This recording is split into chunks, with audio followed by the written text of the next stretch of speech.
Hello everybody, it's Mr. Wilder here. It is Thursday, March 19th. I'm actually here with Dudley. I want to introduce Dudley real quick. Come here, Dud.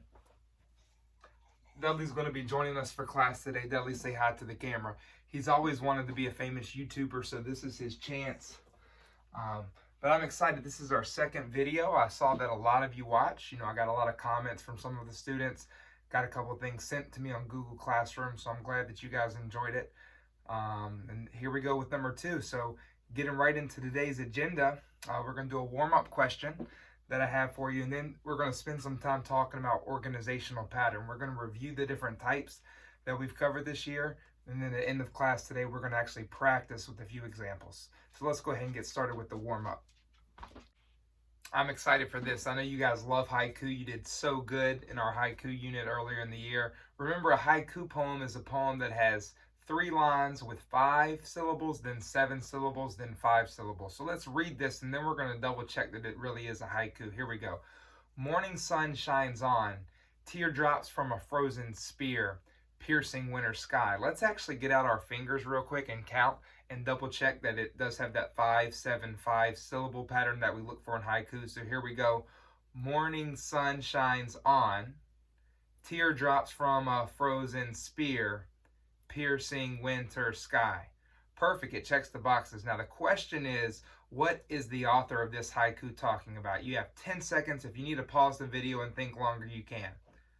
10, 9, 8, 7, 6, 5, 4, 3, 2, 1. Say your answer out loud. If you said icicle, you are correct. All right, everybody, that was a lot of fun. Let's move on now to our review activity. We're going to talk about the main organizational patterns, the 5 most common ones. Usually when you read something, it'll fall into one of these 5 categories. Not always, but the majority of the time. Starting in the top left-hand corner, we have cause and effect. I want you to think to yourself real quick and say it out loud if somebody else is in the room with you. What is cause and effect? You can pause the video if you need to. I'll count to about 5 in my head.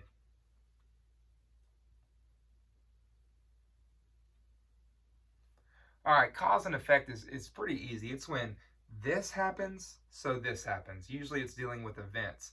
And this is one of my favorites because it's such an important real life skill. If you are able to determine the cause of an event or look at an event and figure out vice versa what caused it, it's a very valuable skill in life. A lot of careers, a lot of professions, that's what you do day in, day out. Moving on, chronological order. I want you to think to yourself real quick, what is chronological order? Again, pause the video if you need to. Chronological order it's similar to sequential order. Chronological order is when usually when you're telling a story and you go in order of the events and how they occurred. So in this example, it says, woke up late, got ready, rode bike to school, saw people outside. Sequential order is a little different. Sequential order is steps in a process. So where in chronological order, you're always going to be able to give that a time.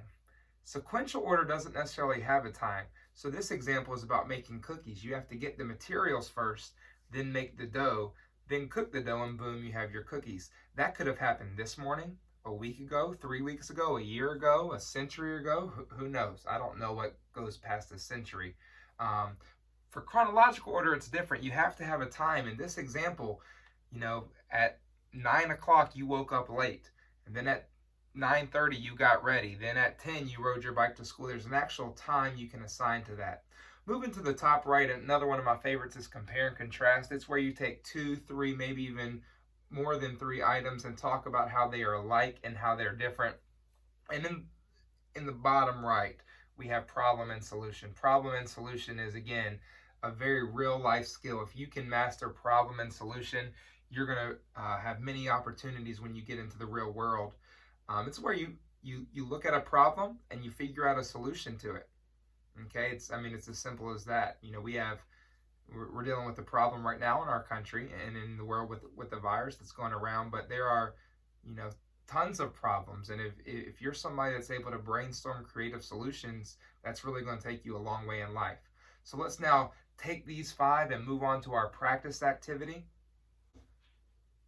So on the Google site that Mr. Reedy made, again, let's all give Mr. Reedy a round of applause. That site's awesome. You can download this activity, but I'm also going to put it up on the screen and read it myself, so that's not necessary if you're not able to access that.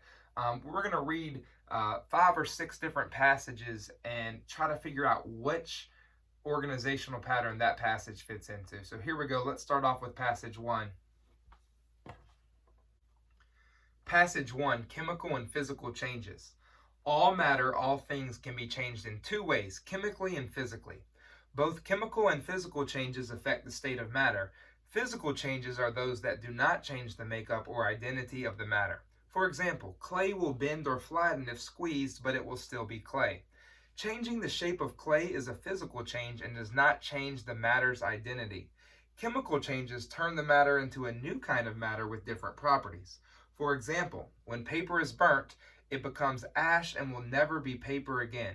The difference between them is that physical changes are temporary or only last for a little while, and chemical changes are permanent, which means they last forever. Physical and chemical changes both affect the state of matter.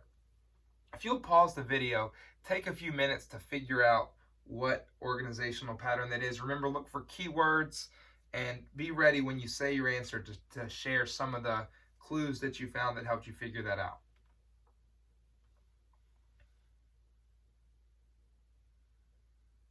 All right, going on, passage number 1 was compare and contrast. We had 2 types of things, chemical and physical, and we talked about how they're similar but also how they're different. If you're, again, in a room with somebody or if you're by yourself, you can say it out loud or just think in your head. Think about some of those things that they said are alike and different.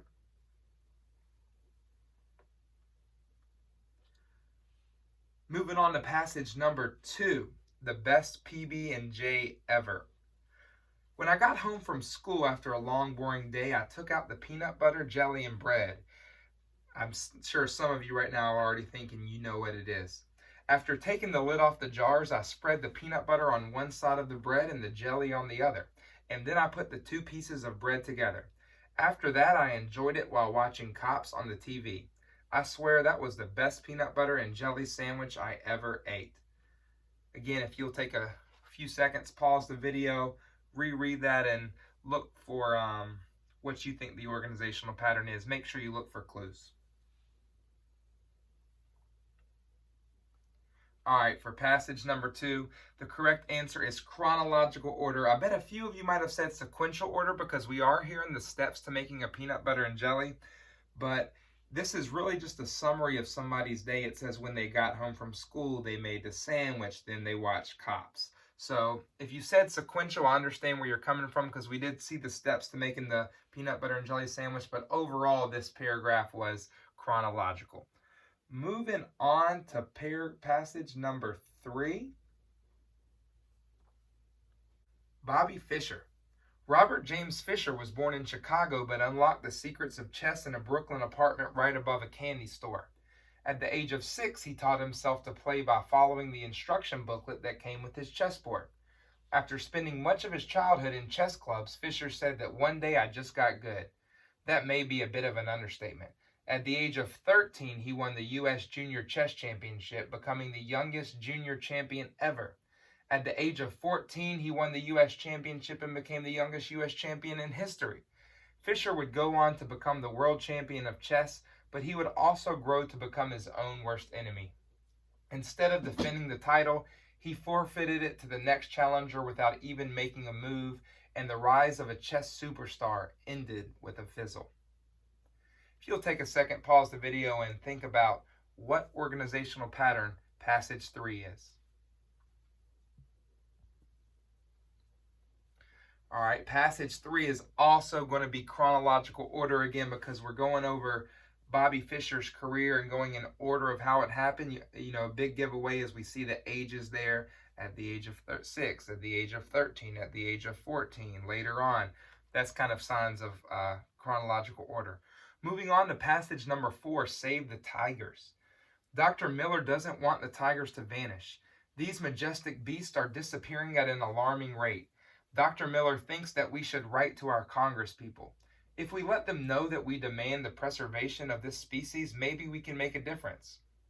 Dr. Miller also thinks that we should donate to save the tigers. Our donations will help to support and empower those who are fighting the hardest to preserve the tigers. We owe it to our grandchildren to do something. Pause the video, take a second, think about what the answer is to passage 4. All right, the answer to passage 4 is going to be problem and solution. Here we have a problem.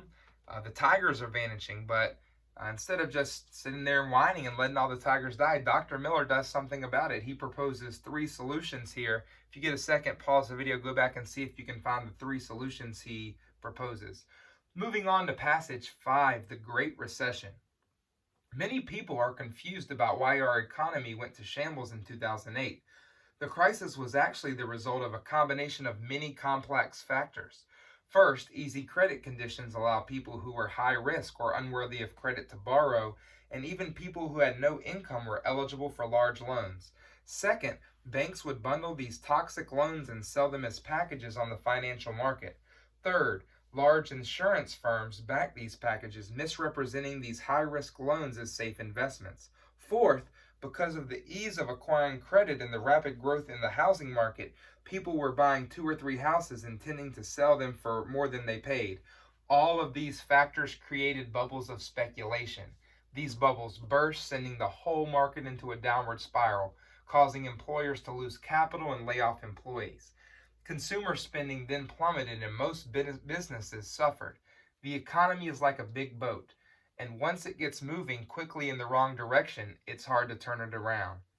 Bonus question, in that last sentence, what type of figurative language was used? The economy is like a big boat. Simile. Anyways, pause your video, take a second, try to figure out what passage number 5 is. All right, passage number 5 is going to be cause and effect.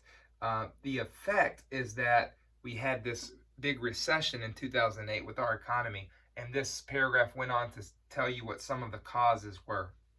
Moving on to the very last passage, passage 6, screen protector.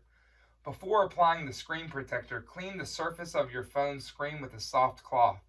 Once the surface of your screen is clean, remove the paper backing on the screen protector. Evenly apply the sticky side of the screen protector to your phone screen. Smooth out any air bubble trapped on between the protector and the phone screen. Enjoy the added protection. Pause, take a second, reread the passage, see if you can figure it out. And the answer to passage number 6 is going to be sequential or process, because it's showing us the steps to correctly put on a screen protector. All right, everybody, now that we know what organizational patterns are, I'm going to give you a challenge. Again, all of this is optional, but I think this could be fun. What I want you to do is, in the comments after you're done watching this video, I want you to type a short paragraph, no more than 4 to 6 sentences, and I want it to fit into one of these 5 categories. It could be compare and contrast, it could be problem and solution, it could be chronological, it could be cause and effect, it could be sequential. That way, other students that watch the video can go underneath your paragraph and comment what they think the answer is. I think that could lead to some good discussions and, again, help us to continue our community of learning. So I hope that you guys are taking time every day to read. I hope that you guys are taking time to write. Remember, if you share anything with me, whether it's through the YouTube comments or you email it to me or you put it in Google Classroom, some of that stuff I will read, and I might even share it into the next video. But most important, I hope you're all staying safe, taking care of yourselves, taking care of your families, and I hope to see you soon. Have a good day.